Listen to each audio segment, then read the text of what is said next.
Hello, it's lovely to see everybody again. It's a bit like sort of academic heaven, having all my friends here and actually being able to talk about Napoleon without sort of looking as though it's, artificially pushed into the program.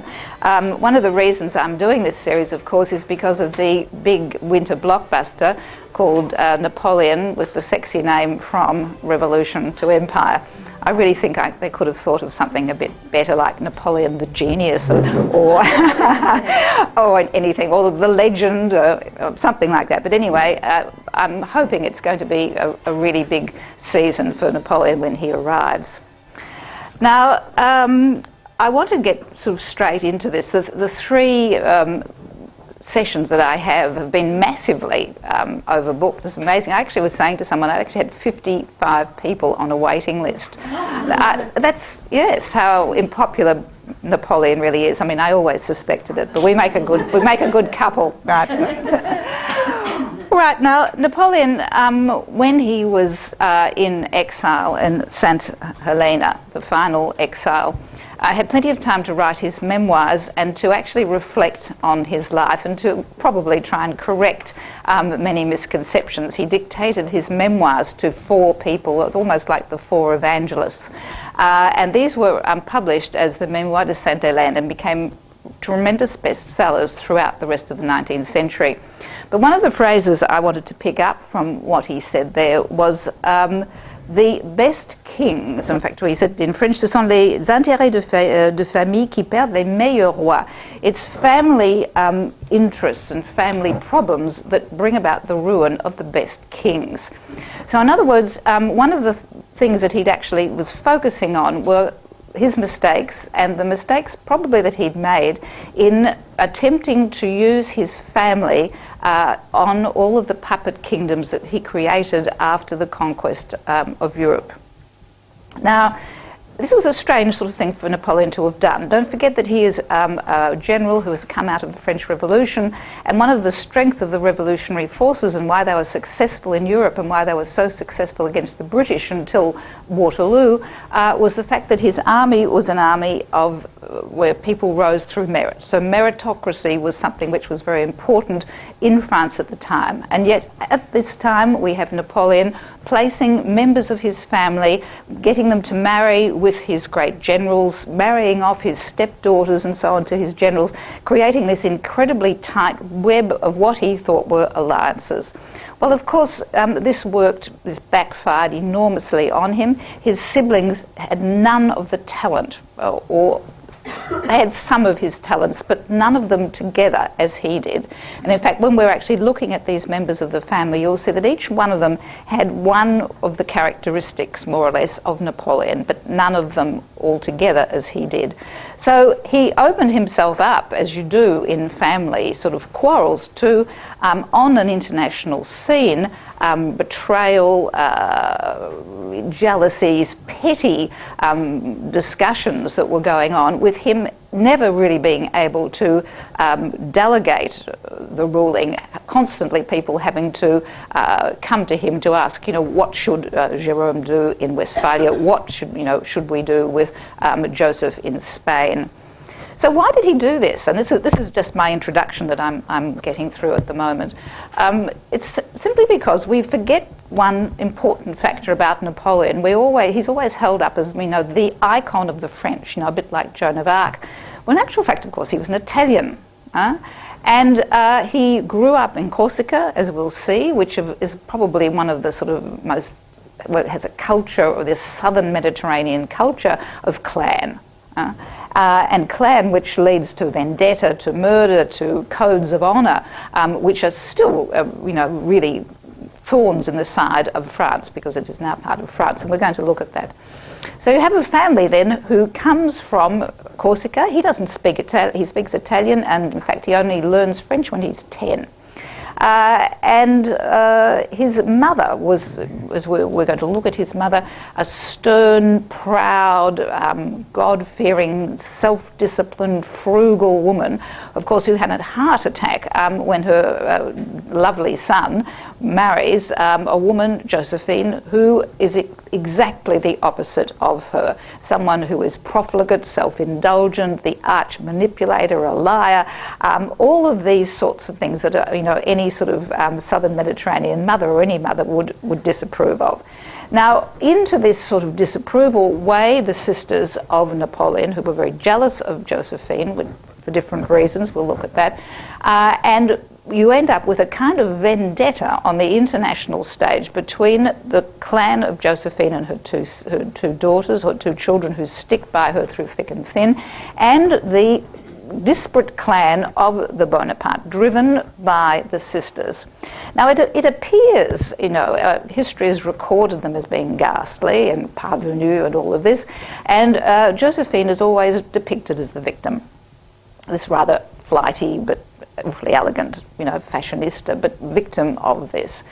But you do have to ask, what happened after they finally got rid of Josephine? Well, another wife arrived and finally gave Napoleon the heir that he wanted. So the sisters and the family didn't seem to be worried about Marie-Louise. There wasn't a vendetta against her, even though, of course, with her child, she had totally usurped them. Any chance they had of having their children taking over the Napoleonic Empire had finished.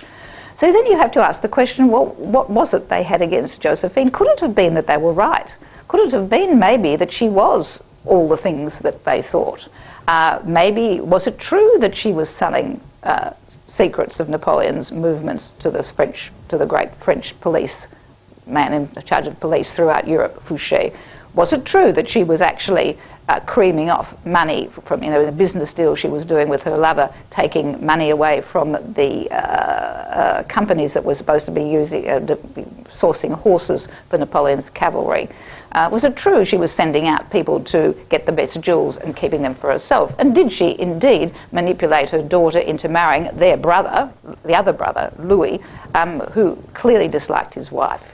So what, was she, one of these manipulative people? Indeed, was the fact that they disliked her so much, the fact that she too was a parvenu, however, she was beating them at their own game. So I want to sort of look at it in this light. But before we actually do this, we need to actually look at this picture here, which is a great snapshot, really, that you could put in the family album of, history corrected. Everyone's smiling for the camera, in actual fact disguising the appalling things that were going on. So here we have this, before photography, before video. Napoleon commissions David to paint this extraordinary, huge painting of his coronation, which will be displayed in 1808 at the Louvre. Of course, what does it talk about? It talks about Napoleon centre. It is about me. It is about myself finally having become emperor. And all of my family as the royalty of Europe. All right, so that's the ostensible message. However, what it doesn't tell you is what was really going on. For example, Napoleon actually crowns himself rather than having the Pope crown him, but he realised you shouldn't actually show this on film, so he actually has the moment when he crowns Josephine. He doesn't also show the fact that his sisters, who are now over here, had been asked to carry Josephine's train. The sisters said, not on your Nelly, not the old bag, we won't do it. He had to threaten the three of them with exile to get them to actually do it. So, and then finally, when she actually goes to be crowned and kneels down, walks up the steps, they say, okay, 1, 2, 3, we'll let go of the train. And she nearly goes over backwards with Napoleon yelling out in Corsican, get your act together, the polite, all right. You also don't have the fact that the Pope had sort of been kidnapped and put here. He's looking quite happy. He'd been sitting shivering in Notre Dame in about, -3 degrees since the morning, guarded by all of the Napoleonic guards. You also don't have the fact that Madame Mère, his mother, wasn't there, simply because she was, there was a kind of a family falling apart. With Napoleon wasn't speaking to his younger brother Lucien, and his mother sided with Lucien and was living in Rome and sort of said, you can do what you like with your coronation, I'm staying with Lucien. And also Joseph, when his other brother probably wasn't there, but he's been painted in. But the other brother, Jérôme, whom we'll look at, also wasn't there, but wasn't painted in. So you get people who were there, well, who were painted in, but there's certain people were painted in who weren't there, and certain people who weren't there weren't painted in. So you get all of these things going on. So it's sort of absolute typical thing of the Beauharnais against the Bonapartes. But let's have a look then at the origins of this family. I mean, it's when you think of Napoleon, we always talk about the Napoleonides, but it's really interesting to look at each of these members of the family and what their contribution was to either the rise and fall of Napoleon. Now, as I said before, Napoleon was born in Corsica, which is a tough, rugged little island off the coast of Italy and between Italy and France, which is very rugged, as you can see, has this wonderful, what they call maquis, rugged coastline, and these tiny little, rather sort of poor villages at the time. Now, it originally belonged to Genoa. Right, so in other words, the people who were there were partly of Genovese origins, but in 1768, in other words, the year before Napoleon was born, the Genovese had it with trying to fight an independence movement in Corsica, which was led by a person called Pasquale Paoli. I won't really go into this in greater detail, except where it affects Napoleon. And the Genovese had sold it to the French. Right, but they hadn't told the Corsicans, right? And when the Corsicans found out, there was a revolt led by Paoli, and Napoleon's mother will take part in this revolt. So Corsica only becomes French 3 months before the birth of Napoleon. In other words, his elder brother was still an Italian citizen when he was born. So it's very much an Italian culture, but an island culture, which has the vendetta. The vendetta is this, if you're slighted, you go out and you murder someone from the other clan and then disappear into those hills, into the maquis. And that is still going on now. The French, as we speak, have been actively pursuing criminals who have disappeared amongst these sort of shepherds into the hillsides. They come down and they burn. They don't want to be part of France. They come down and burn the consulate or all the municipal offices and then disappear. And have actually murdered, in the last 3 years, some of the French officials have been murdered. So it's still the same thing. It's this extraordinary clan atmosphere, almost like Sicily. They have le pègre, they have organised crime which dominates Marseille still today. So it's very much in that sort of mode. In fact, in the 20 years during the time of the Napoleonic Empire, 4,300 people died from vendetta. Right, just in Corsica alone. So here you have one of the famous bandits. They were known for that. The Corsican women were known always dressed in black, extremely downtrodden, the property more or less of their husbands. So this is the kind of background in which Napoleon grows up. And you have to wonder, why did he marry someone like Josephine de Beauharnais, who was completely different? So this is where he was born, in Ajaccio. Now, I want to have a look at his family. Now, his father, people talk about the family and sort of say, he was an upstart and all the rest. Napoleon's family came from a sort of middle-level nobility, sort of minor Genovese nobility. And on the island, they would have been in the upper bourgeoisie level. They had their own, quite a large house. They had a country mansion and so on. And Carlo Bonaparte had been sent to Geneva to pursue his studies in law. Now, he was a weak, this is really quite interesting, a weak sort of spendthrift kind of character, pursued women, pursued, even when he didn't have any money, put on enormous banquets, but spied when he was over there a young girl, Letizia Ramolino, who was 14. So he married her when he was 18 and she was 14. Now, he will eventually, during this time of very unsettled political times in Corsica, when you have the Corsicans revolting against the French led by Paoli. You have originally Bonaparte becoming one of the leaders of this separatist movement against France. And he goes out to pursue the French troops with Napoleon's mother, who was 6 months pregnant with her second child, on horseback out there pursuing the French. So, in other words, she was an extremely gutsy woman. And in fact, this is where you get in the Napoleonic family, you seem to get half the siblings take after the mother and half take after the father. It's actually a fascinating study, really. Very sort of rather weak man who, when finally he realised the cause was lost and that France was going to take over Corsica, he changes his vest completely and sucks up to the person who was then sent over to govern Corsica, and manages to get scholarships for his elder children to go and study in France. He ends up going to the court of Louis XVI and finally dies of stomach cancer at the age of, in his early 40s. And 3 or 4 of his children will die of the same disease, stomach cancer as well. Now, the important person in Napoleon's life and in the life of all of the fratrie, or the Napoleon's siblings, is Laetitia Bonaparte, who came also from a sort of a noble family, not high aristocracy, but a minor nobility. Now, she was a woman, she was one of the great beauties of Corsica, and this comes out in her children, but she wasn't someone who flaunted it. You know, she's a good Corsican wife and mother.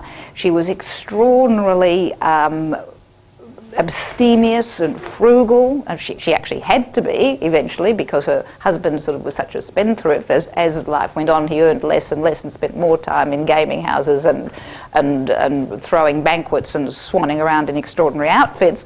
Life became tougher and tougher for her, and she reacted in this way to this by putting money aside, by always looking towards the future, to she was hard-working, disciplined, very God-fearing, proud, but not arrogant and certainly not ostentatious, and very reliable. So she was the exact opposite of this daughter-in-law who would be brought into her family.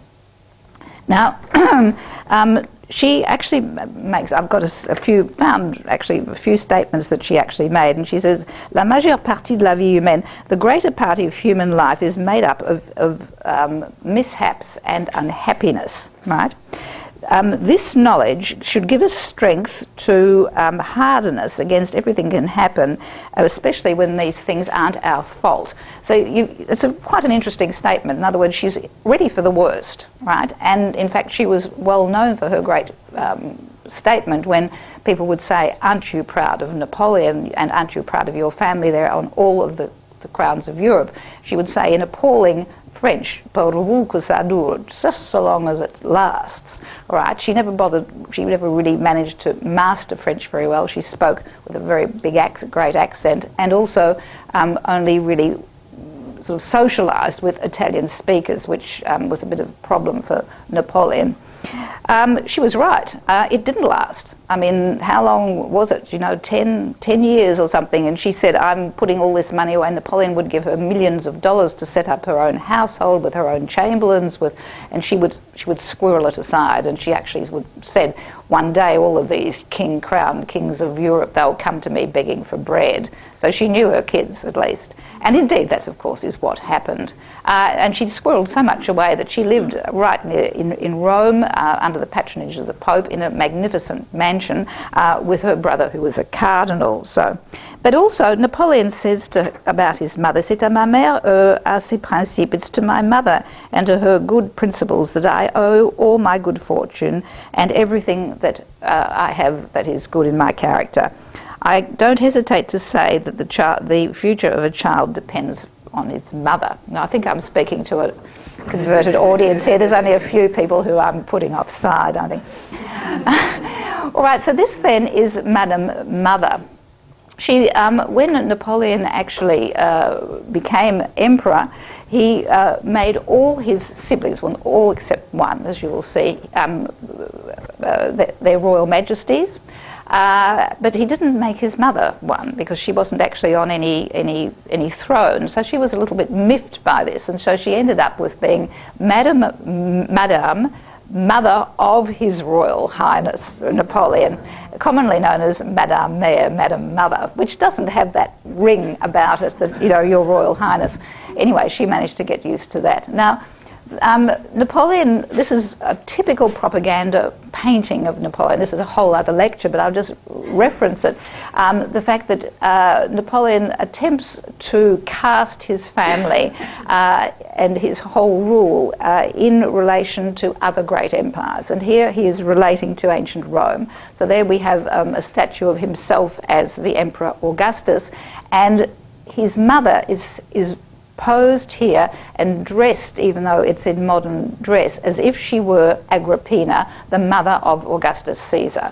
All right, so there's all of these references there, reference to the fact that she's just read a letter connecting to him, but also that she's now royalty with her feet on a cushion. All right, this was that people put their feet on a cushion because you didn't want to get cold feet walking around with little, because they only wore silk shoes. They didn't have great clod-hopping rubber soles as we do now. So you have to remember that she was considered one of the great beauties of her time, but was not interested in flaunting it, and as opposed to her daughters. Now, she came from a family. Her mother had died, and her father remarried and had another child who was Fesch, Cardinal Fesch. That wouldn't work, but it was her father who must have died. Yes, it was the father, one of them died.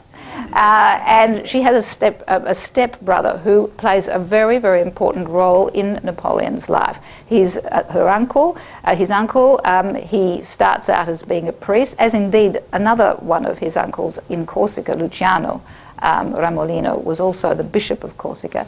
Of course, at the time of the Revolution, he takes off his cassock and gets a job with Napoleon as an equerry. Once the revolution is over, Napoleon is in power, and he actually charges his uncle Fesch with organising or nutting out what is known as the Concordat in 1801. Napoleon was very much of the idea that, and he says, religion is what keeps the masses from murdering their superiors, and that religion is an extremely important part of controlling people. And so after the revolution, having got rid of Catholicism, got rid of any religion at all, Napoleon petitions the Pope to reinstate Catholicism as a religion of the state, not the religion, but one of, and he controls the power to appoint the bishops, not the Pope, all right? And so he appoints, of course, his uncle, who becomes Archbishop of Paris and Primate of all of France, and liaises very constantly with the Holy See, and he has around his neck the Legion of Honour. He's extremely useful to Napoleon. Napoleon, of course, when he divorces Josephine, needs to have someone who will legitimately marry him and dissolve the first marriage. Well, of course, he's got his uncle there to do it.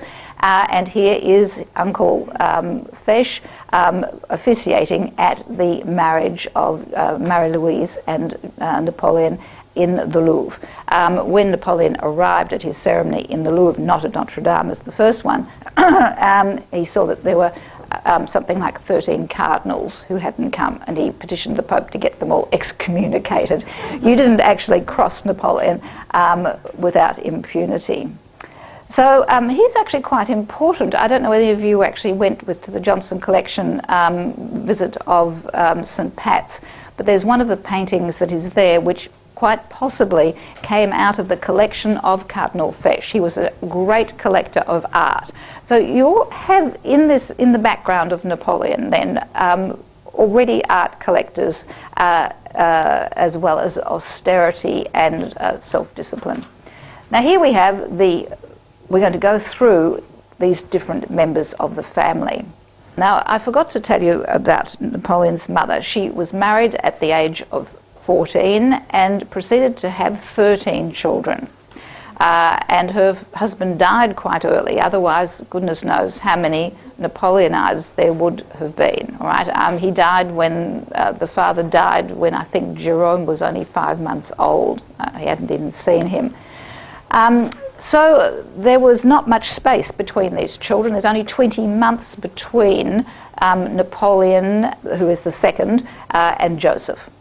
So Joseph, in the family, as I said, they all seem to have certain characteristics of Napoleon. This man was extremely interested in writing. And you have to remember that at the time, if one couldn't make one's name on the battlefield or in the church, the third great way of doing it was through literature. And many of the Napoleonic, or at least two other of the Napoleonic siblings, will consider themselves as great writers, as indeed was Napoleon. He even wrote a romance novel. Now, Joseph then looked very much like Napoleon, although he was taller, and you have to remember that Napoleon wasn't as short as the British say he was, because he was measured in his coffin in French inches, which are smaller than English inches, all right? So it means that he was actually probably 5'6½", which was, I think that you were accepted into the army at 5'3" or 5'4", so he certainly wasn't a small man. However, his brother was taller than him. And the fact that he looked very like him was going to be of use to Napoleon at the very end, before he went to St. Helena. There was a plot which was being hatched that Joseph would stand in for Napoleon and the British wouldn't notice the difference. Probably they wouldn't have. I mean, very few of the people, the British ambassadors who'd actually worked with Napoleon, many of them were dead or had been killed in battle. It would have been quite difficult to see the difference. However, Napoleon decides not to do it, and he goes off into exile, thinking, of course, that the British would do the right thing and take him to Britain. But however, he ends up in St. Helena. Now, this man was a weak character. He was a good negotiator. He took part in negotiating the peace, the first peace with England. He took part in negotiating also the Concordat with the Pope. But he was rewarded by Napoleon for his exploits by becoming the first king of Naples. Right now, in a minute, I'll show you. In fact, I'll just show you here. This is in 1812, the Napoleonic Empire. This is all of what actually is considered as French. These are parts which are allied to France, and these are other parts which are dependent on France. The only ones really here that actually weren't part of this empire were, of course, England and Ireland, and Sweden, which will also figure very much in this story of betrayal of relatives and so on that we will be looking at. So then Joseph then is placed on the throne of Naples and the two Sicilies, which it will be,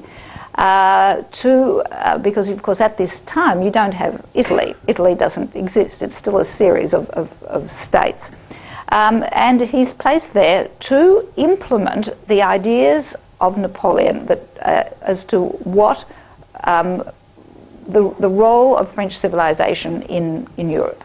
And this is what really Napoleon was trying to do through what he considered were these trusted members of his family, that the kind of blueprint for civilization which he imposing in France, with the Napoleonic code for law, with the opening of universities, with the forbidding of people to be religious persecution, in other words, acceptance of Protestants, acceptance of the Jews, acceptance of Muslims, imposing the metric system in measurement and for hours and for weight, all ambulance services, education, banking systems, all of these things. That Napoleon was a great organizer, and he tried to export these ideas via his siblings to other parts of the world. Now, Joseph wasn't a strong person, and of course, imagine in Naples trying to sort of organize these sorts of things. I mean, and also there wasn't a bourgeoisie to back him.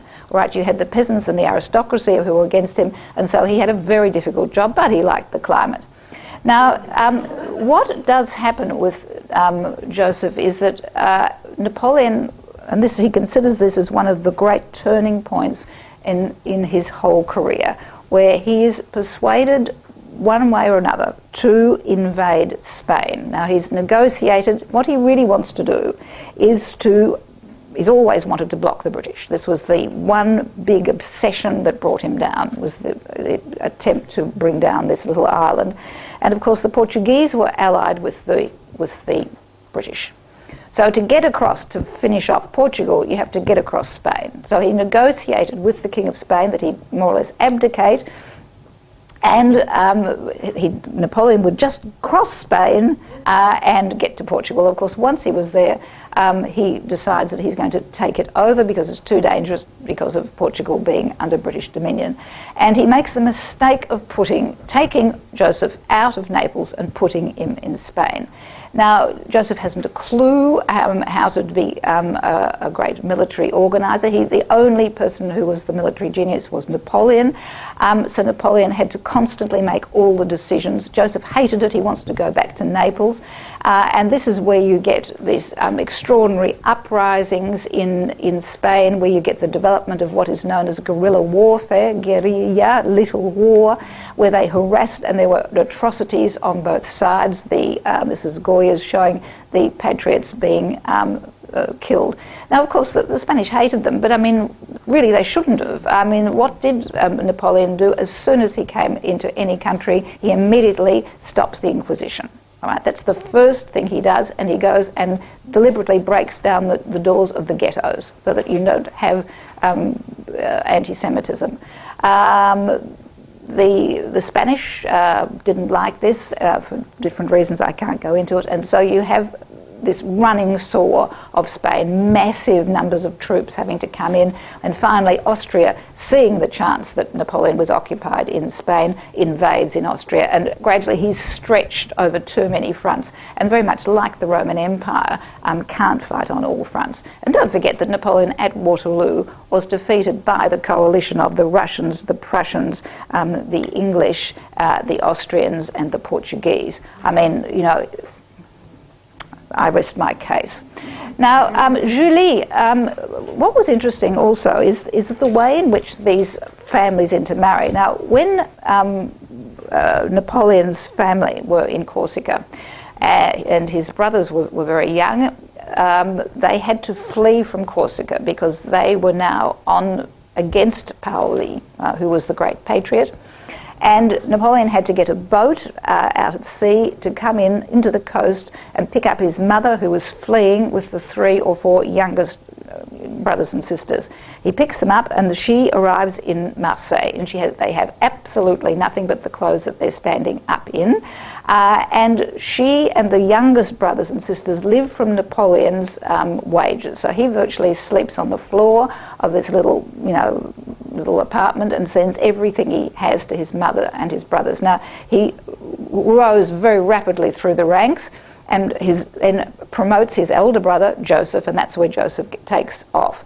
In the meantime, they're living at Marseille, and Joseph marries into the Clary family. Now, they were a very wealthy Marseille family of the bourgeoisie. Napoleon sees that this Julie is a strong woman and advises his brother to marry her. Every single one of the marriages in the family of his siblings, he arranges. And she actually becomes will become queen of Spain.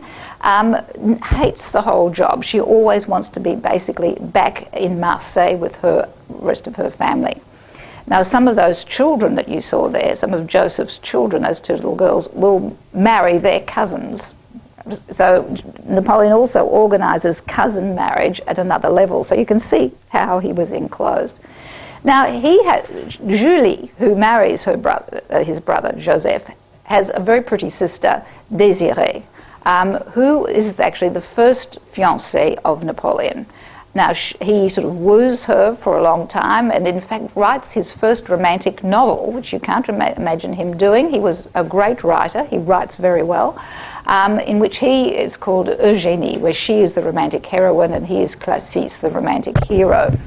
Now, it's not clear from letters and things what happened, whether the Clary had said that we don't want 2 Bonapartes in the family, one is enough, which is the official story, but some of her letters give the idea that in actual fact he, even while being partially engaged to her. He goes to Paris and meets Josephine and then virtually leaves her, because there is a letter where she sort of says, look, I wish you great happiness, and even though it is very painful for me, and so on, which doesn't seem to correlate with the fact that her father or mother had said, look, one Bonaparte's enough. Well, anyway, he's left her, and she then, she's the portraits of her are made at this time, as we'll see, in a style very much like that of the sister. She's very friendly with his younger sisters. She will then marry one of Napoleon's, in fact, Napoleon introduces to her, after he's married Josephine, to Bernadotte. Now, Bernadotte was one of these great generals who constantly betrayed Napoleon, and Napoleon put up with it because the fact he was married to his own ex-fiancée, and because, of course, she was a member of the Bonaparte family, because her sister was married to his brother, right?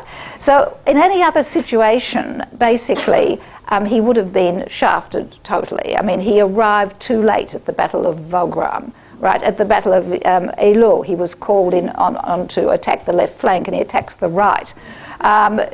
Constantly, you know, and finally, to make really matters worse, he is stationed up in Sweden.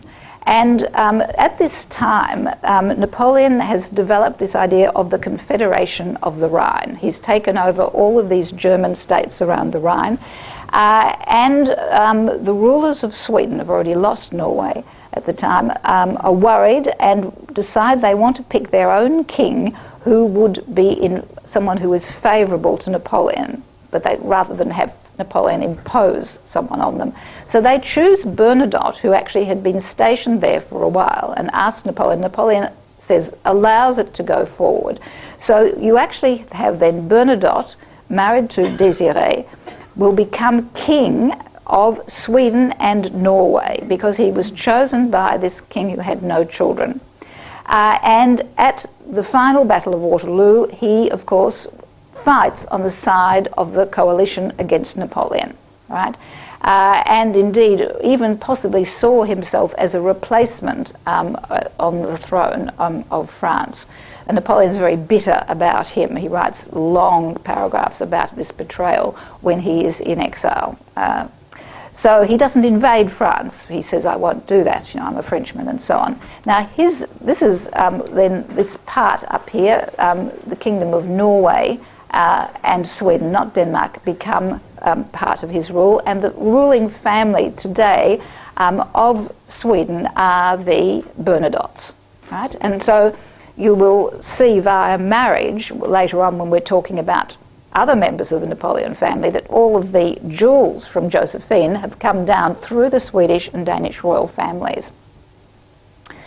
So already things are very mixed up, aren't they? All right, well, we now get this extraordinary indulgence that Napoleon showed to these ghastly people. It's amazing. Now, Lucien Bonaparte, the third brother, who is, now let's see, 6 years younger than Napoleon, and the only really talented, probably, member of this group, apart from Napoleon.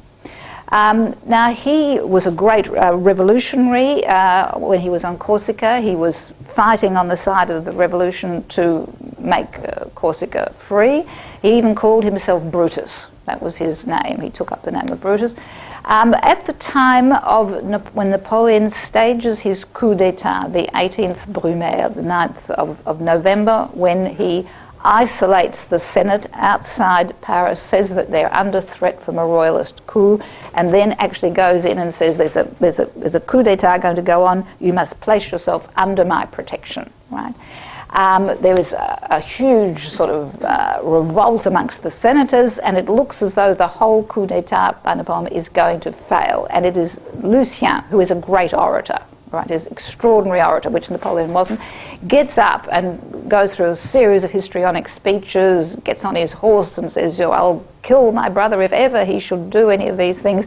And in the meantime has brought in Murat, another brother-in-law who's been waiting outside, the great cavalry, who comes in and makes sure that Napoleon finally carries the day. Now, if it hadn't been for Lucien, that coup d'etat would have collapsed. Napoleon was being manhandled. He was had completely lost his composure. He wasn't good in those situations.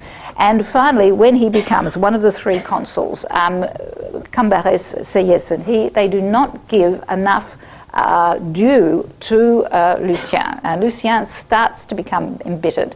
He was always someone, even when he was young, he always said of his brother, he's got the capabilities of being a tyrant. So there was always this sort of argy-bargy between these two, which didn't exist with the other brothers. He had problems with his sisters, but not the other brothers.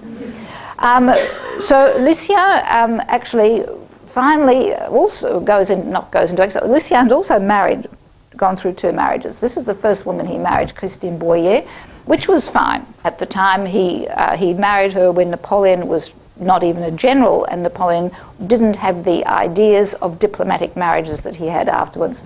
This is a beautiful painting of her in the Louvre, where she dies of consumption, and so you get this idea of, the river of life and the rose, which is beginning to fade, going away.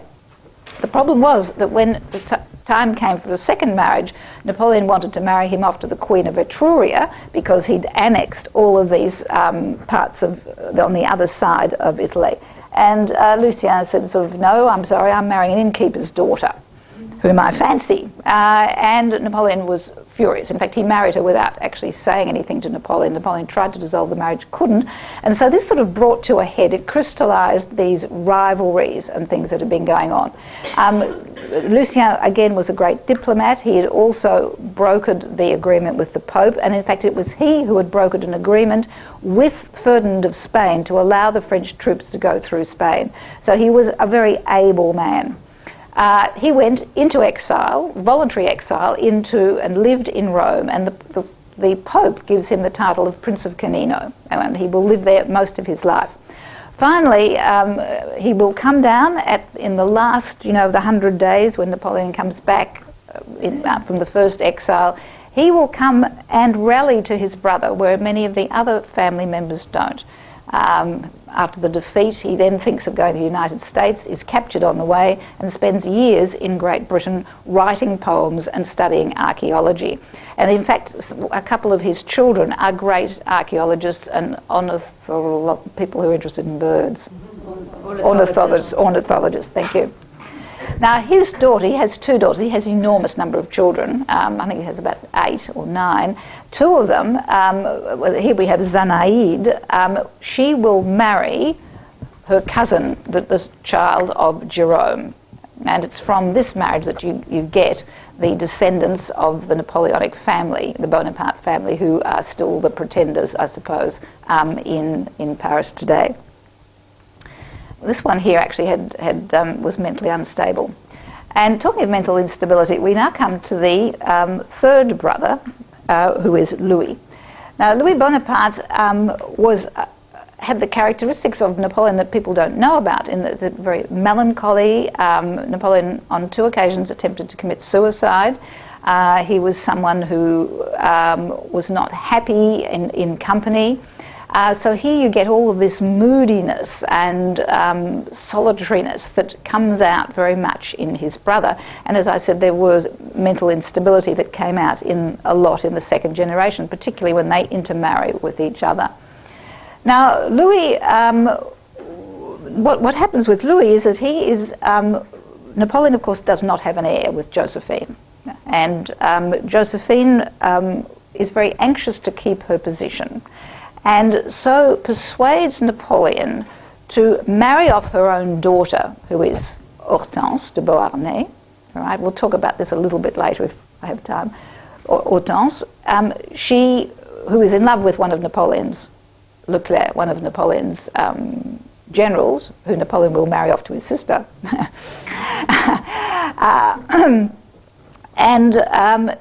These two disliked each other. So Louis actually quite actively disliked Hortense. She was a very cultured girl, as I'll talk about it later anyhow. And they're forced to marry. Now, it's quite possible that Louis was homosexual, and that part of his problems came from that, or at least bisexual.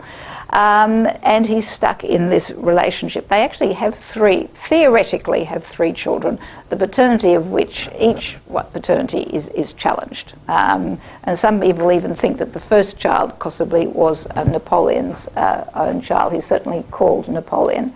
Now, they have three children that they only live together, even though they're married for a long time. They only cohabit for about 4 months. Hortense, doesn't want to go to live in Holland because her husband's there, and even when they're there, they live in different parts of the castle and so on.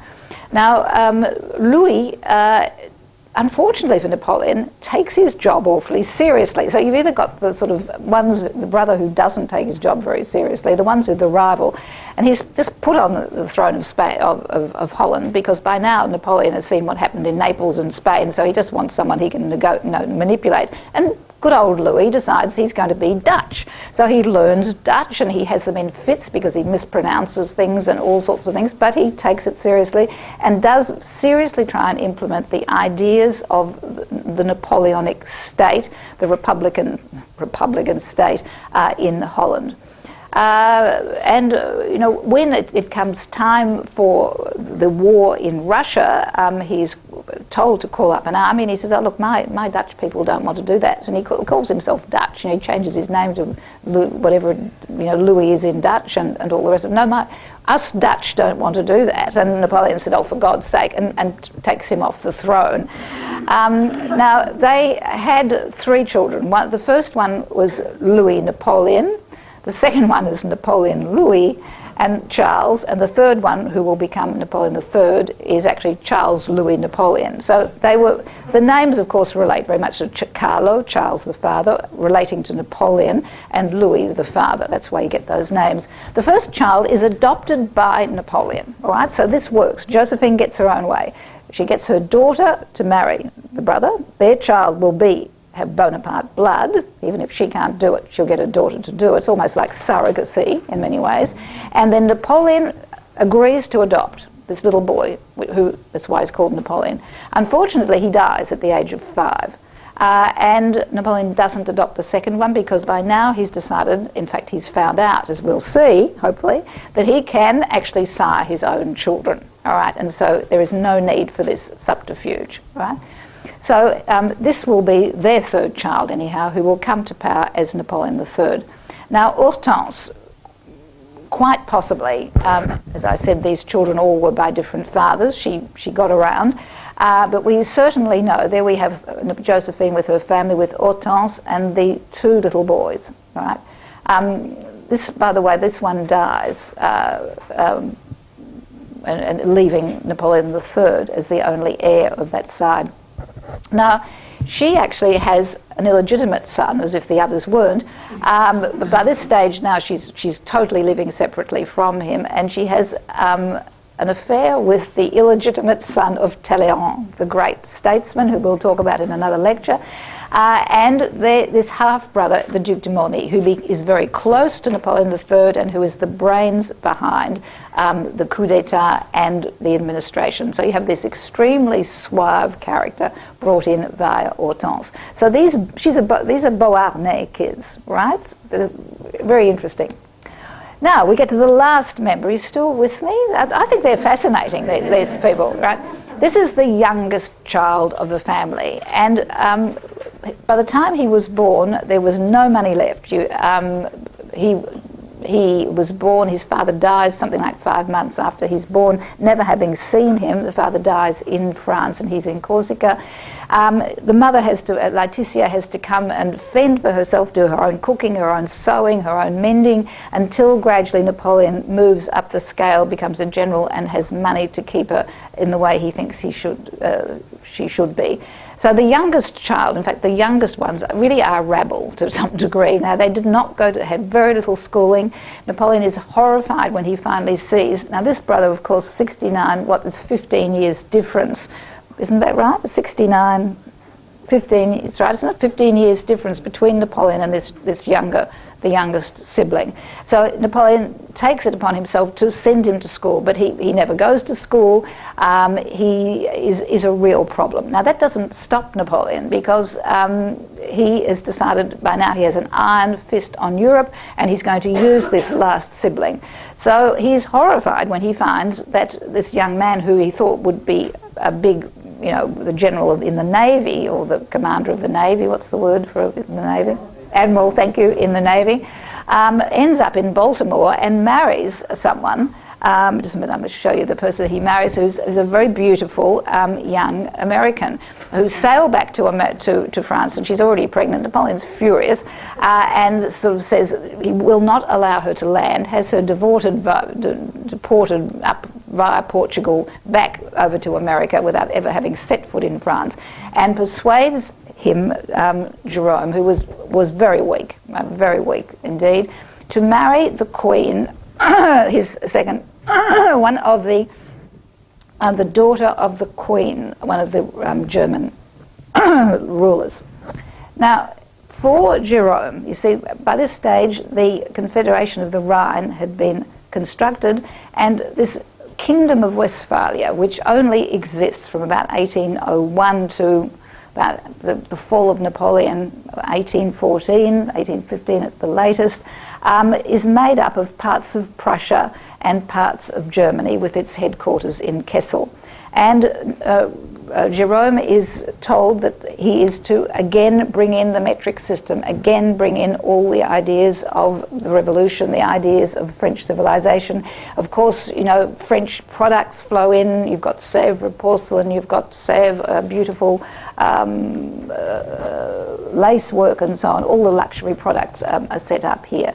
So this is the second wife, Katharina of Württemberg. Now, she adored her profligate husband, who really, anything that moved wasn't safe. But Madame Mayor, of course, was delighted in having a daughter-in-law who was sort of so in love with one of her sons, as opposed to what was going on with Josephine.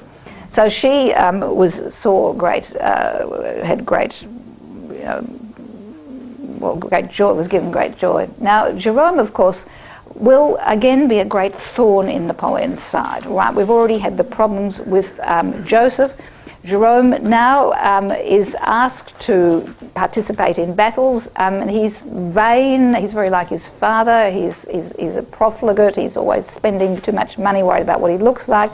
And finally he arrives, for example, at the Battle of Vienna, he arrives late because he sort of has to arrive in a majestic carriage. The same sort of things happens in the Russian campaign. His soldiers look fantastic, but they haven't been trained, and again they're late. And finally, Napoleon dismisses him and sends him back to Westphalia. This is during the Russian campaign. He is just too much trouble. So you can see what this quotation that I gave you at the beginning, where these problems arise. However, even though he is such a problem, he eventually maintains his throne even after the fall of Napoleon, lives in exile in the states of his wife's father, and finally when Napoleon III comes to power, he is welcomed back. That's right, so this would be his nephew, welcomes him back, and he's in charge of the Invalides, which is why you actually have his tomb there with the tomb of Napoleon and Napoleon's son, who incidentally, Napoleon's son was returned from Germany by no one less than Adolf Hitler. Yeah, originally when he was attempting to connect with France very early on, one of the gestures that he made was to return the body of Napoleon's son, the Duke of Reichstag, and that's how come it's there. It's very strange. History is very strange. Now, Jerome has two children, one of whom is the Princess Matilda, who is a great salonière. She is one of the great personalities of the Second Empire, great friend of the Empress Eugénie, and in actual fact had been promised in marriage to Napoleon III. All right, so even in the second generation you were getting these marriages. It didn't come through, however, and her brother is Napoleon Charles Bonaparte, who's known as Plan-Plan, mainly because he used to play with, he was such a ghastly sort of general that they sort of said he was a lead soldier, and plan It means plan, so he's called Plan. And he is also a great advisor of his cousin Napoleon III. So you see these Napoleonic clan working back. And his children will marry. It's from this thing that you actually have the Napoleons now. Well, very quickly, I want to look at the women because we're going to look at them next week. We had 3 sisters. The eldest one has spent several years, in fact 8 years, in France being educated, and it really does show. When she is finally given the part of Tuscany and the Duchess, she becomes Duchess of Lucca, she's married off to a nobleman from Corsica who really, Napoleon could have done better, but he didn't realise at the time because he was still on the rise. She actually rules in her own power, as a woman. The husband's just a sort of handbag. And she's extremely able. She has the characteristic of Napoleon of being a great administrator, right? So she implements everything. Everything is beautifully set out. She sets up schools for the poor. She sets up hospitals for the derelict. Really, almost like a socialist state in many ways. Which is extremely successful. So here you have her. We'll talk about her next week. She has one daughter, but as you see, is always the idea of Napoleon comes in. This is the daughter, Elisa Napoleon. You have to have the name there, and here she is playing with a Napoleon puzzle. The third sister, or second sister, whom we'll look at next week, is the great beauty of the family, Pauline. And she is very, very similar to Napoleon. She is the sibling who is the closest to him. In fact, they were so close that all these rumours of incest, as if you would from a Corsican family. But she was definitely, she could get anything she wanted out of Napoleon. But she wasn't particularly ambitious like her younger sister, extremely eccentric, histrionic, always thinking of outside the square, very like her brother in that way. But one of the great beauties, sort of considered an nymphomaniac. In fact, she just had enormous number of affairs, which most of them did, really, at the time. As you can see, the outfit sort of leaves not much to the imagination. She was married, first of all, to Leclerc, who dies of yellow fever, and then is married off to the Prince Borghese. And so the collection that you have in the Borghese Gardens and in Rome, of course, all relate to Pauline. We'll look at that later. She was the only one who, with the mother, actually accompanied him to Elba when he was in his first exile. And finally, she also wanted to accompany him to St. Helena, was not allowed, and actually gave him all her jewels so that when he finally gets on the boat at St. Helena, he has her emeralds and things sewn into his waistcoat. So she was an extremely loyal defender of her brother.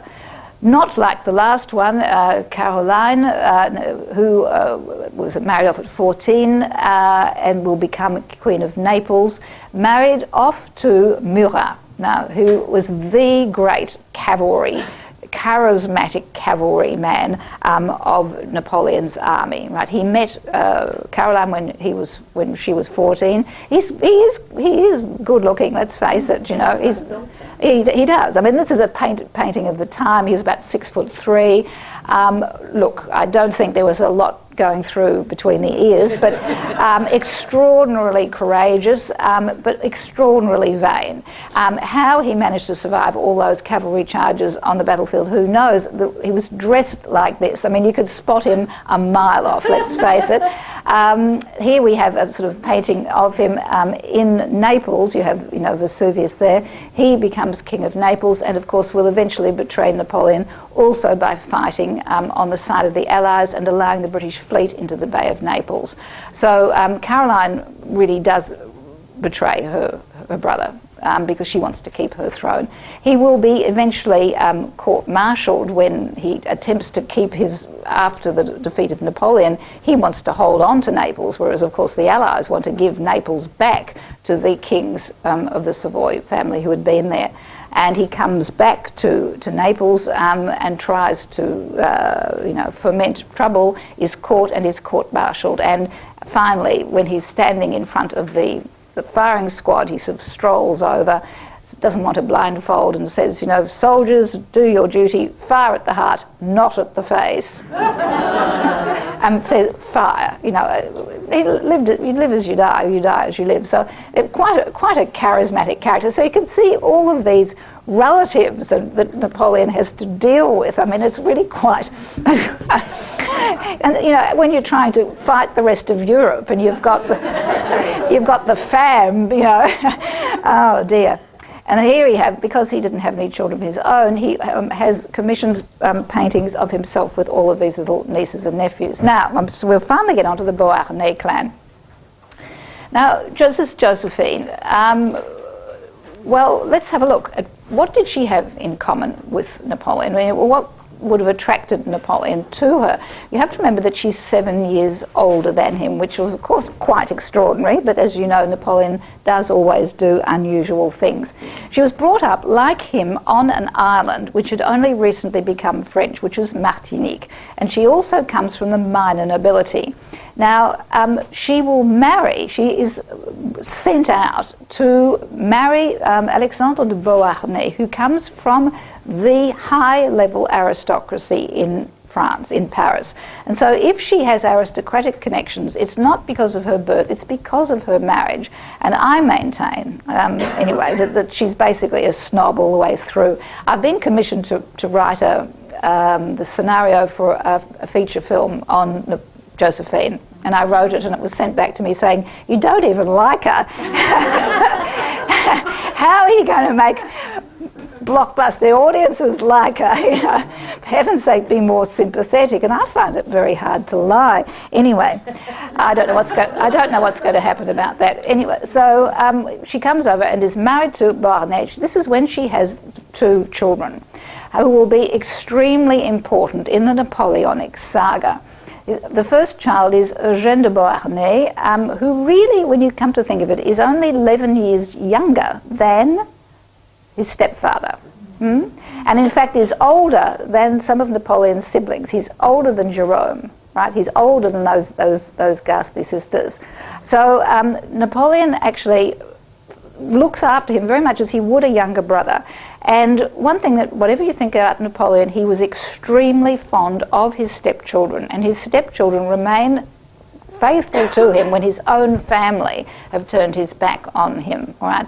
Now, Eugène goes off with him to Egypt, even though he's very young, it's aide de camp, and is there when, well, I suppose I'll talk about that later, when he finds out about his mother having an affair.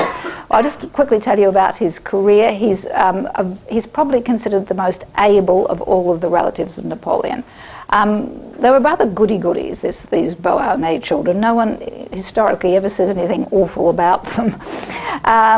They stuck by their mother.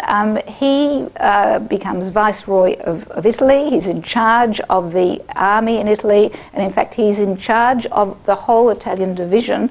I'm not quite sure what that would be like, but anyhow, fighting in the Russian campaign. And in fact, when Napoleon decides that the Russian campaign is no longer viable and leaves, he entrusts the command of the entire Grande Armée to Eugène. So this is not to his brothers, right? Not to Louis, not to Jérôme, not to Joseph, and certainly not to Lucien, who's doing archaeology in England at this time.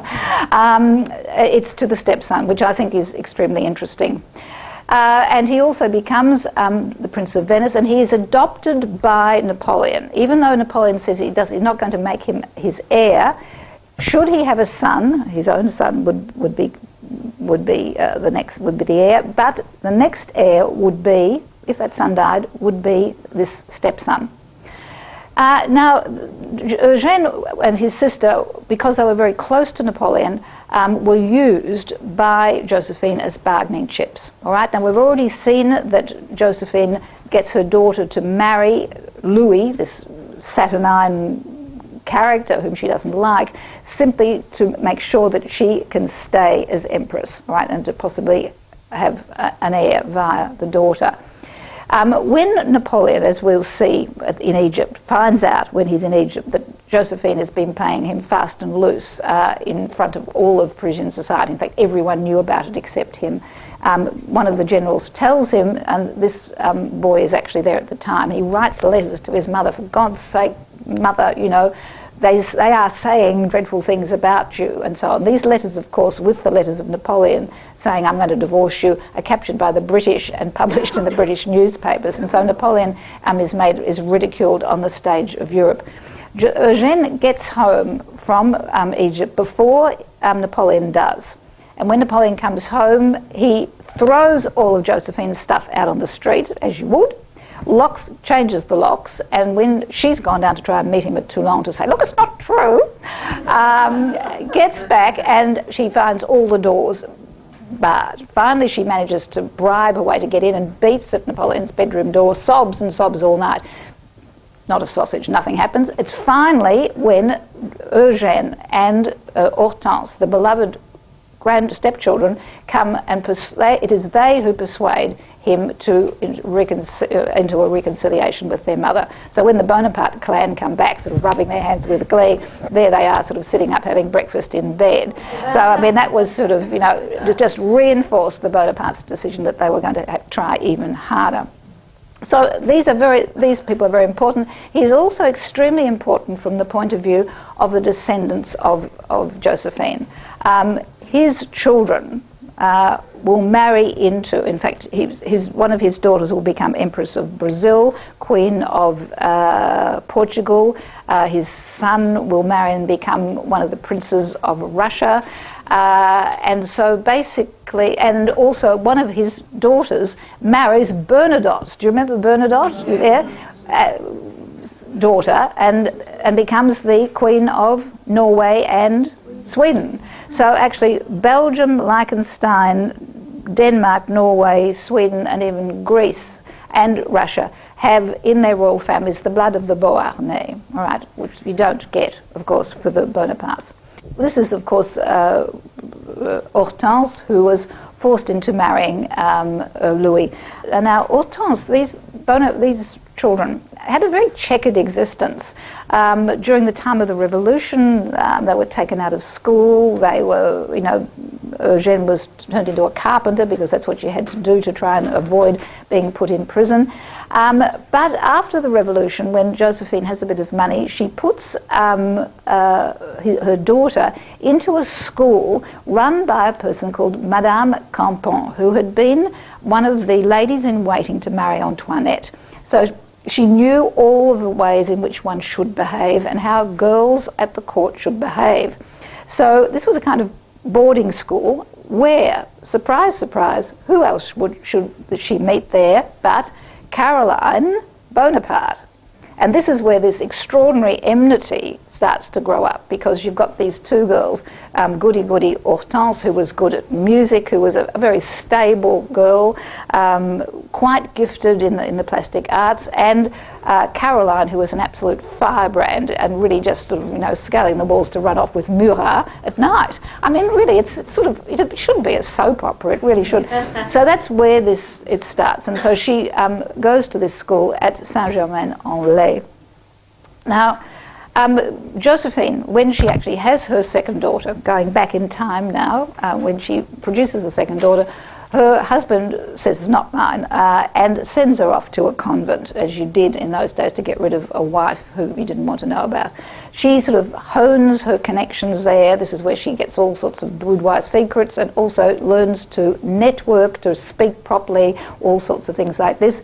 And eventually, at the time of the Revolution, comes back to support her husband. Now, he will be executed, as will many of his friends, right? Now, Josephine, because even though she's lived separately from him, is thrown into prison because she's still married to an aristocrat, and is thrown into the ghastly Calm prison, and probably either gets an infection there, some kind of gynecological problems, or goes into premature menopause because of the extraordinary stress of every day being told you're going to be executed. I mean, that is up there as stress, and clearly cannot actually bear children afterwards. But she starts out this career of having affairs and networking via important men, and she starts out with Lazare Hoche, who she seduces.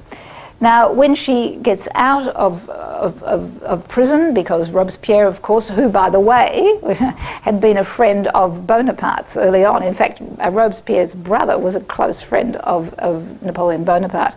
And when Robespierre is executed, Bonaparte is actually put in prison for a very short time because it was considered that he was too close to Robespierre, and he is released. So all this is happening in the background. Josephine, of course, now becomes one of the fashionistas of the time. Now it's a time of mad sort of excess. Everyone is sort of living for the moment after having, lived for another moment, which was their execution. This is where you get the merveilleuses with these extraordinary outfits with the short hair, bearing it all, going back to a kind of Greco-Roman style. This is when I think I've told you about the balls that they used to have of the victims, where you'd go along and you'd salute by nodding your head, and you had a red ribbon to show where your head had gone off and so on. So it was a time of, it was a bit like, just after the First World War, all of these sorts of things, people feel this intense sense of liberation. Now, Josephine, I just want to quickly go over this, becomes the mistress of Barras, who is one of the directors. After the revolution, between the revolution and Napoleon taking over, you have what is called the Directoire. You've got 5 of these men. The one in charge is an aristocrat, and she becomes his mistress. He's bisexual, has orgies. In fact, this is Gilray, who actually has a cartoon of Josephine Bonaparte sort of participating in an orgy in front of Barras, and this tiny little person who is, of course, Bonaparte, the sword's bigger than him, looking on and thinking, oh, I'd like some too. Now, in actual fact, Josephine is quite possibly passed on to Napoleon by Barras, who actually, yes, you've got 5 minutes, who actually sees her as being too expensive. Whatever happens is, are you right there? Yeah. She he marries Josephine, even though without the consent of his mother. Right? He did not ask Madame Maire for, and this, of course, will be something which will count against Josephine forever.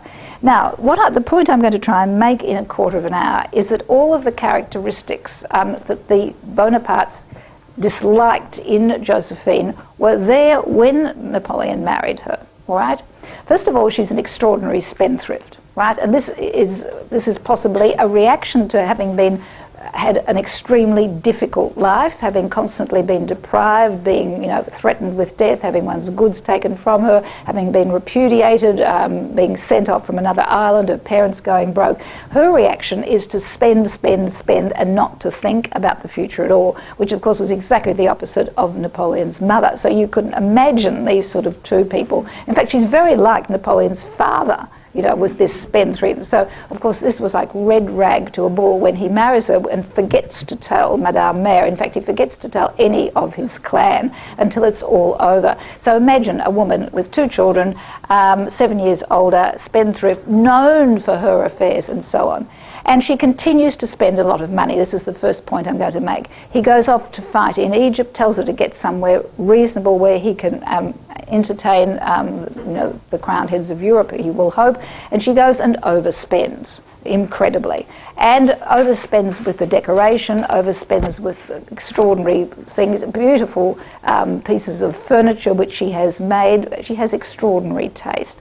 She overspends with the gardens, right? It's something like 170 hectares, which is now landscaped in the most lavish forms. You have all of these romantic gardens with lakes. You have temples of love. You have all of the little Marie Antoinette farmyards. They grow their own vines. They make their own champagne. They have little milkmaids. All of this, a theatre, and of course these extraordinary cutting-edge greenhouses where she will import from all over Europe, and in fact from all of the great voyages of discovery, will bring back extraordinary exotic flowers, and she will cultivate them there. She and Napoleon are behind the Baudin voyage, which comes out to Australia, and she has commissioned Baudin to bring back one of everything that he has. It's a bit like Noah's Ark. All the rest of it can be kept one part of the ship. You've got kangaroos over there and Josephine's kangaroo somewhere else. So this really taxed Boudin to an extraordinary degree. The sailors died of scurvy, but the kangaroos, particularly those of, not the platypus, the kangaroos, the ostriches, the black swans of Josephine all survived. This, of course, cost a fortune. She also, of course, develops different roses, but also she is known as being extraordinarily spendthrift with clothes. She could not resist clothes. So twice a week, the dressmaker Leroy would come out and show her the latest in everything. Oh, I'll have 6 of those. When at the end of the year, she would have a clean out, and she had the stupidity of giving her second-hand stuff to her mother and her sisters-in-law, who drew lots as to which they'd get. You can imagine, you know. All right, so there was that. She went through, I think she had something like, in 1 year she'd had 80 shawls. Now each shawl cost a king's ransom. She had 500 pairs of gloves a year, very much like Imelda Marcos. Clearly there's no sense there. So this was Leroy, but she became, Napoleon uses her as a style figure, and it exports her stylishness to the other courts of Europe via his siblings. So you get this conduit of fashionableness, this idea of Paris as being the centre of the luxury arts, of stylishness, being promulgated through these other courts. This is her hats and these are some of the shoes, as you can see. There was no left foot and right foot. They were all the same. They were silk, so you wore them once, and basically that was it. You know, they shredded, just nothing but silk underneath. So you can imagine how many pairs of silk shoes you would need. That's why you needed a cushion. She also was extraordinarily tasteful, and I think this is probably one of the things that Caroline, the youngest daughter or younger sister, hated about Josephine. She was outdone in every way. And remember that she also, like Josephine, had no education. She also was supposed to be a beauty. Josephine wasn't considered a beauty, but extraordinarily winsome, someone who could win people over. The Napoleon family considered her a gushing simpleton. So you've got these two extremes of people talking about her. She was batting her eyelids and babbling on, and they just sort of say boring, right? Anyway, this is her taste, and which is incontestably fine. At the time, these delicate motifs with this most unusual marriage of this pale mauve and this champagne colour, which you will see at Malmaison. She develops these flutes and is the patroness of Champagne. And in the exhibition that you will be seeing, she also is a patron of some of the great jewellers. And this is going to be in the exhibition. It's a touch watch. The idea was that it was rude to look at your watch. Well, indeed, it probably is. So you could actually touch it, and you can see where that arrow is, because these actually show you the hours, and you can feel in between. So you don't actually have to sort of pull it out, open it up and look at it. She also had scandalous affairs. Now this was the great affair that I was alluding to. When Napoleon was in Egypt, she carried on. She had no sense of just because she's married to this scruffy little general. It was, for her, she saw it as basically being security for herself and her children. She wasn't getting any younger. She had 2 children. She had no money of her own, so she needed some kind of security. But she wasn't going to stop doing what she did. Napoleon, of course, being this sort of, young Corsican, expected something more. And his letters show that he was wildly in love with her, and she just sort of thought he was a hoot. And as you know, I've often said, he would send back these burning letters to her, and she'd read them to her people, sort of all these things that he'd say, and sort of says, Bonaparte is so amusing. All right, so while he was finally news, the Bonapartes find out about this and send out messages to him when he's just before the Battle of the Pyramids. I mean, what a time to tell him. And he's devastated, and that's when he decides he's going to divorce her.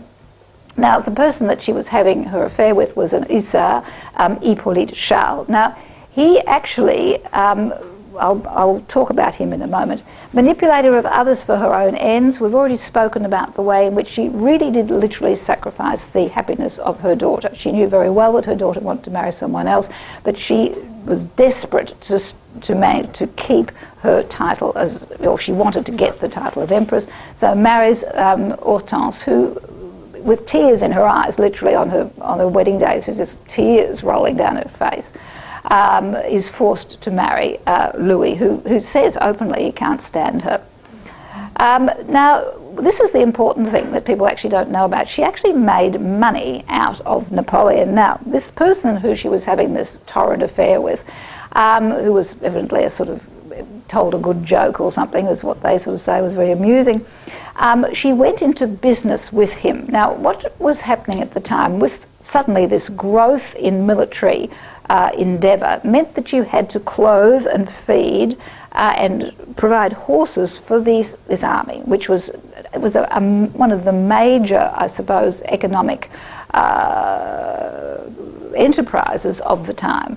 And a lot of companies were getting into the act, supplying buttons for the army and so on. And in fact, there's a really interesting book which has just been published saying that part of the defeat of the Russian army, at least Napoleon's army in Russia, was the fact that they'd been supplied with very poor buttons which had been made with lead, which evidently disintegrated at a certain temperature, and that the soldiers were trying to fire with their rifle and hold up their pants at the same time.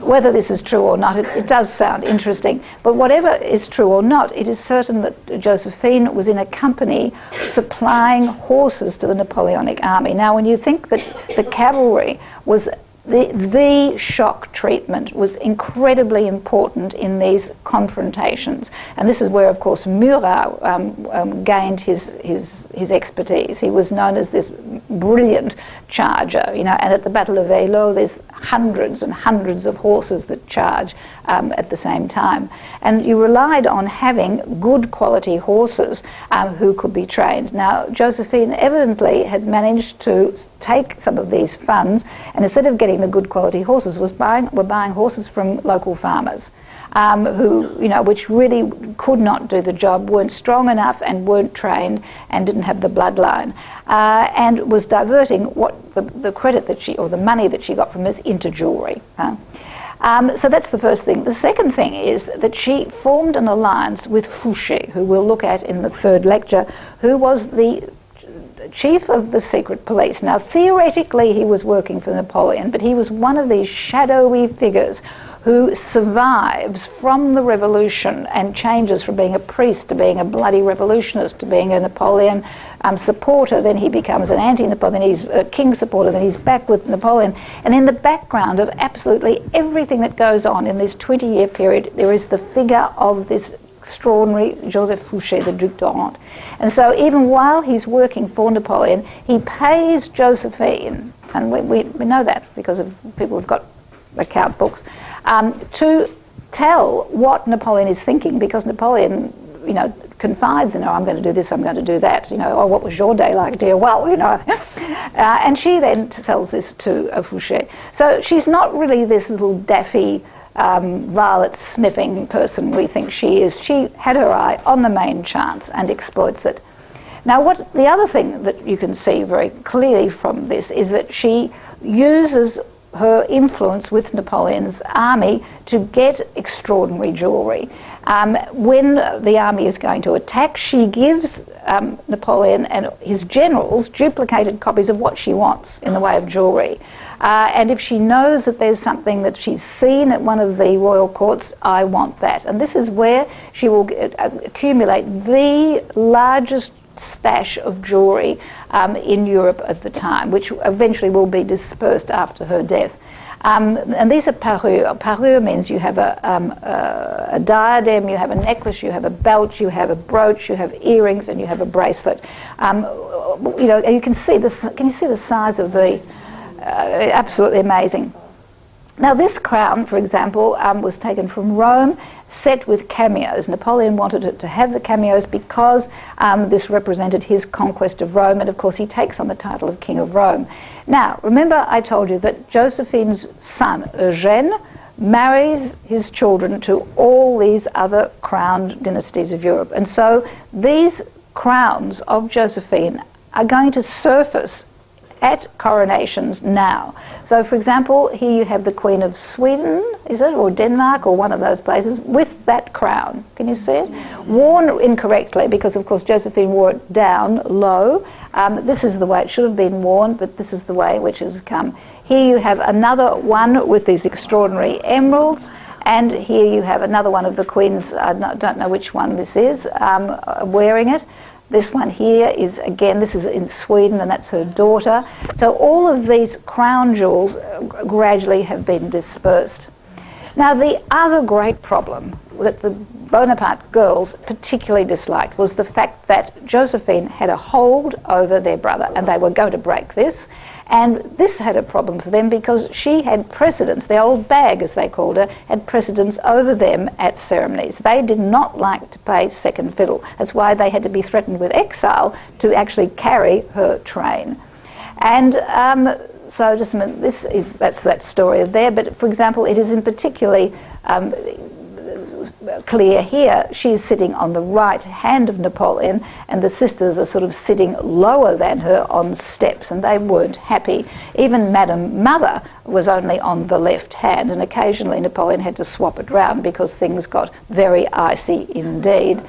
So for all of these reasons, these Bonaparte clan managed a triumph. They realised that the chink in the marriage is the fact that she cannot produce an heir, regardless of her saying, look dear, I've already got two, it must be your problems. And Caroline Bonaparte sets up Napoleon with one of the ladies in waiting in her retinue, who is Éléonore Dunuel de la Plaine, who 10 months later produces the first male heir, who will be called Léon. He's not allowed to be called Napoleon because he's illegitimate, he just gets Léon.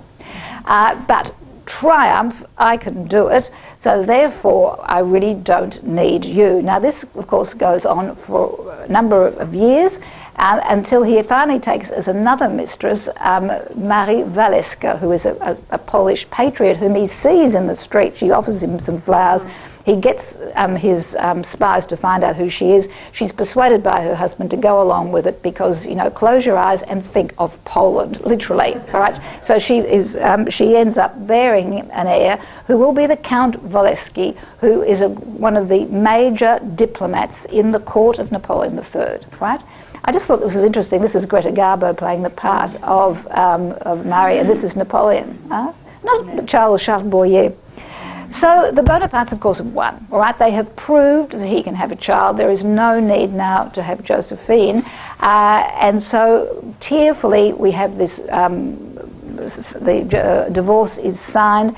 Now, what is interesting about the divorce, of course, is that it had become illegal under the revolution. A divorce had become legal, and then it had been changed to being illegal. So Napoleon now had to find a way of legally divorcing Josephine, and so it has to be by mutual consent, where she says she gives up her marriage for the better of France, and he sacrifices himself again for France. So this is where she has already signed it and she reads it out. This is Eugène, who, according to statements of the time, was so moved, actually fainted when his mother went out of the room. And here we have Hortense here. Now Napoleon was very, very worried about this because it never actually had occurred to him when he lost Josephine he would lose his stepchildren. And when Hortense says, I will go with my mother into exile, he rethinks the whole thing and decides to keep Josephine at Malmaison, right? So you end up, and she will keep the title of Empress, so you'll have two empresses for a while in France, but he doesn't lose contact with his stepchildren, which I think was quite interesting. So all through this, she has a real hold over him via these children. He marries, of course, and finally has an heir. This is this young child who will never be Napoleon II, but that's why you have a Napoleon III. He calls himself Napoleon III because of this child who dies in exile. When Napoleon goes to St. Helena, his wife, who is, of course, Marie-Louise, the daughter of the Austrians, he couldn't believe his luck. You know, he'd risen through the army from relatively humble beginnings, finally conqueror of Europe, married to the Habsburgs, and now has an heir of his own. Of course, it will be short-lived. This little boy will go with his mother back to Austria, is forbidden to speak French, grows up as an Austrian citizen, becomes the Duke of Reichstadt, and dies of tuberculosis at 21. So never ever rules. These are pictures of Napoleon with the child. You know, he now promulgates a new vision of himself, the bourgeois man, you know, plotting Europe with the child asleep on his knees as if. So there we have then Josephine at Malmaison. Now she dies at Malmaison in suspicious circumstances. It's considered that quite all famous people seem to die in suspicious circumstances, don't they? You know, if it were me, it'd probably just be pneumonia. But no, with her. But it is considered that people felt that she possibly was a rallying point for Bonapartists, and she was stationed only an afternoon's ride out of Paris. And so she contracted what looked like pneumonia, but the symptoms that she has are more consistent with some kind of poisoning, quite possibly arsenic poisoning. She has a very red throat, and it comes and it goes, and it comes and it goes. And it is only the doctors of the Allies who seem to be allowed to see her. Anyhow, she dies there, and Napoleon, when he comes back from Elba, he escapes and he finds that she has died. He's very upset and comes to Malmaison to think about what his former life.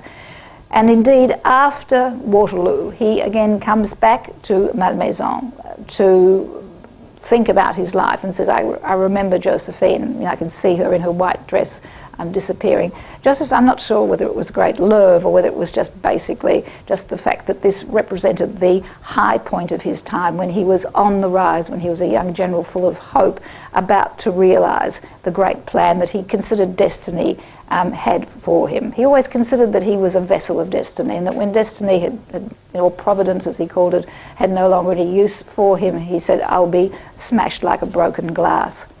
So he dies then in St. Helena, having dictated his memorial. And again, of course, there's a conspiracy. You know, was he murdered? Did he die? In fact, it's 99% sure that he died of stomach cancer, like his sister Pauline, his brother Lucien, his father, and quite possibly his sister Elisa, who is considered to have died from a stomach ulcer. So you quite possibly got the 5 of them who died of the same illness. There are still these theories that his death was hastened, but who knows? And then, of course, the other controversy, is it him who's in the coffin and so on? Whatever it may be, the Bonaparte stash, the Bonaparte girls seem to have won. They got rid of Josephine, but did they?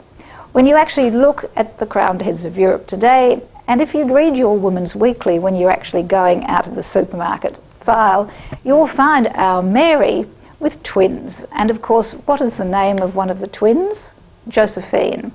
All right, and of course she is named after this ancestor back in the 19th century, who is no other than Josephine de Beauharnais. So, of course, the question is, who really won in the end? There are no Bonapartes on any throne of Europe. They are really nowhere, except they're going to be some of them are going to be in Melbourne in June for the exhibition, but, you know, that does not qualify as being still on the thrones of Europe.